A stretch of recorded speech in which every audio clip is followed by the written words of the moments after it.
వి gold trusted gold buyers తాకట్టులో ఉన్న బంగారాన్ని విడిపించి ఈ రోజు ఉన్న మార్కెట్ ధరకే కొనబడును. మరిన్ని వివరాలకు సంప్రదించండి 77107720. ఏదైతే నిన్న జగన్మోహన్ రెడ్డి వచ్చి జిల్లాకు అరాచకం అంటే ఈ జిల్లా ప్రశాంతంగా పోతుంది, పోలీసు డ్యూటీలు చేసుకుంటూ వాళ్ళు విధుల్లో వాళ్ళు సక్రమంగా నిర్వహిస్తున్నారు. మీరే చూశారు, చాలా తెలుగుదేశం పార్టీ నాయకులైనా కూడా తెలుగుదేశం పార్టీ మీద కేసులు పెట్టే స్వేచ్ఛ మా నాయకుడు, ఏదైనా తప్పు చేస్తే ఇచ్చేదానికి స్వేచ్ఛ మా నాయకుడు ఇచ్చాడు.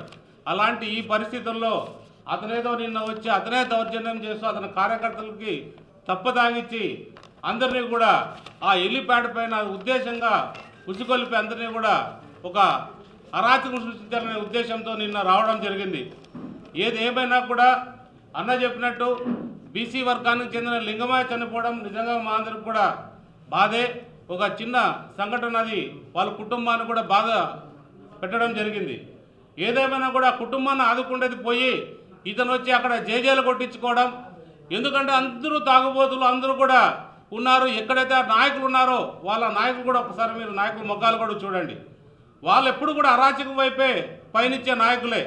అంటే నేను ప్రత్యేకంగా దాన్ని చెప్పాల్సిన అవసరం లేదు, నాకు కూడా కొన్ని జరిగాయి. మీరు కూడా అందరూ కూడా ఆ రోజు ఉన్నారు. అందరూ కూడా ఏ రకంగా వాళ్ళు అరాచకాలు చేశారో కూడా అన్నీ కూడా అభివృద్ధి వైపు కూడా ఎక్కడ పడితే అక్కడ అడ్డుకోవడం, ఎక్కడ పడితే అక్కడ తొక్కేయడం, ఎక్కడ పడితే అక్కడ ఇంట్లో నుంచి రాకుండా అరాచకం చేయడం, ఏదైతే 2019 నుంచి 2024 వరకు చేశారో అన్ని అరాచకాలు చేసి ఈరోజు నిజంగా ఎవరు పరిపాలనలో వాళ్ళు సక్రమంగా జరుగుతుంది.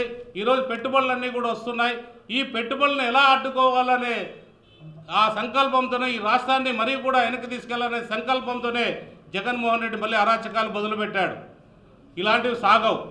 ఎందుకంటే మేము ప్రజల పక్షాన ఉన్నాం కాబట్టి ప్రజలందరూ కూడా మమ్మల్ని సమర్థించిపోతున్నారు. అభివృద్ధిని చేసి చూపిస్తాం. మా నాయకుడు ఎంతో గొప్ప మనసుతో ఈరోజు కూడా రాజధానిలో ఆయన గృహాన్ని కూడా ప్రారంభించేదానికి అంటే మేము అభివృద్ధి వైపు ఉన్నాం.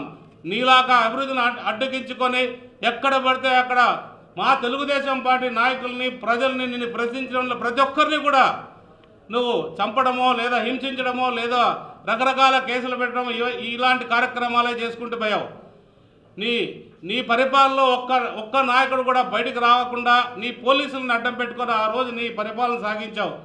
ఏదేమైనా కూడా నీకు మొన్నటితోనే 2024తోనే నీ శకం ముగిసింది. నువ్వు అనుకుంటున్నావు మళ్ళీ ప్రభుత్వం వస్తుంది, ఇదంతా ఒక కళ. ప్రజలకు కూడా తెలుసు ఇలాంటి సైకోని మరీ కూడా తెస్తే మన రాష్ట్రం పూర్తిగా దివాలా తీస్తుంది. ఇలాంటి సైకోని ఇంకా 10 ఏళ్ళు దూరం తరవేయాల్సిన అవసరం ఎంతైనా ఉందని ప్రజలు గమనిస్తున్నారు. ఇంకా 10 ఏళ్ళు, ఈ 5 ఏళ్ళు, ఇంకో 10 ఏళ్ళు మా ముఖ్యమంత్రి చంద్రబాబు నాయుడు గారు ఈ రాష్ట్రానికి ముఖ్యమంత్రిగా ఉంటారు. మేమందరం కూడా ప్రజల పక్షాన్ని నిలబడతామని మీ అందరికి కూడా తెలియజేస్తున్నాం. మరిన్ని వీడియోస్ కోసం ఛానల్ ని సబ్స్క్రైబ్ చేయండి. లేటెస్ట్ అప్డేట్స్ కోసం వాట్సాప్ ఛానల్ ని ఫాలో చేయండి. అండ్ లింక్ డిస్క్రిప్షన్ లో ఉంది.